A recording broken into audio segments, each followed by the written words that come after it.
Thank you, Mr. Chairman, and thank you, Ranking Member Tran. I really believe deeply in the work of the Oversight Subcommittee. We all swore, one thing that unites us all in this committee and in Congress is we all swore an oath to protect and defend this important document, the United States Constitution. And one of the core responsibilities of Congress is oversight. It's because oversight is about transparency, which is essential to public trust. Oversight is essential to cracking down on waste, fraud, and abuse, which I'm deeply committed to. Oversight is about making sure that our government works for hardworking people and that we give the American people and our small businesses the certainty that they need and deserve. Another core constitutional responsibility of Congress is the power of the purse, the power to direct and control federal spending. And that's because we live in a democracy and not in a monarchy.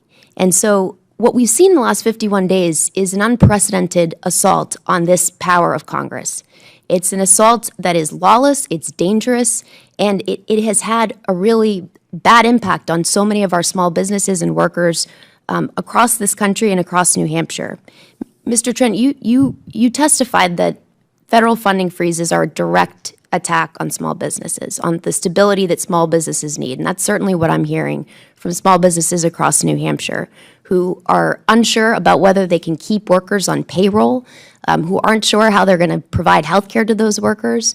I wondered if you could say more about what you're seeing from federal funding freezes across the country. So we've got hundreds of members that were directly impacted by those funding freezes, and the impact ripples throughout their own local economy. One member in New Glarus, Wisconsin, runs a child care facility.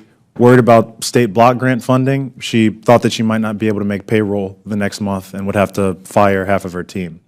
We have in Oak Ridge, Tennessee, a member who does groundbreaking research for the government. She logs into her funding portal one morning and finds that the funding that was supposed to be powering her work was nowhere to be found, totally frozen.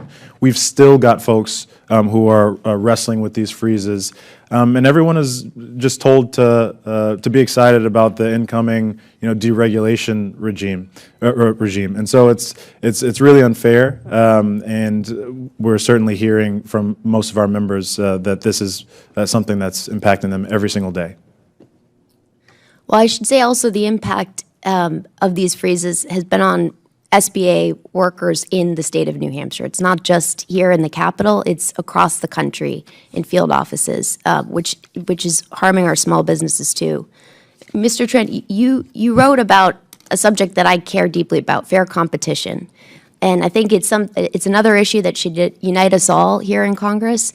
Our antitrust and consumer protection laws are as old, the ideas in them are as old as America. It's about checking power.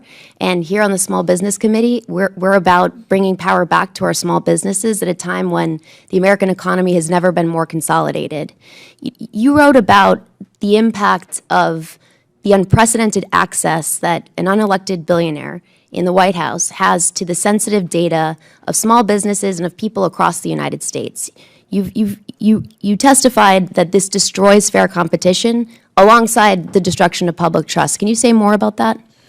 So there's a reason why Walmart doesn't have access to the books of the mom and pop stores right down the street from it. There's a reason why no other CEO in this country has access to the bank statements, taxpayer data of small businesses, because it's an unbelievably unfair advantage. And this includes the taxpayer data and bank statements of some of Elon Musk's actual competitors.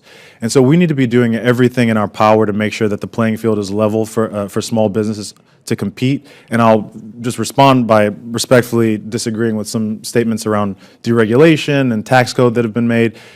With deregulation, can be good, but very often the benefits accrue to the largest companies in the world. The repeal of Dodd-Frank and the lessening of restrictions around capital requirements inevitably led to the fallout of Silicon Valley Bank. JP Morgan was quick to gobble up thousands and thousands of depositors while a lot of different small banks languished, right? The tax code, 82% of surveyed small business owners believe that the tax code is currently rigged against them, favoring large corporations. So you've got a growing sentiment among small business owners that things aren't fair, and we need to do something to fix that. Thank you. The woman's time has expired. I yield back. All right.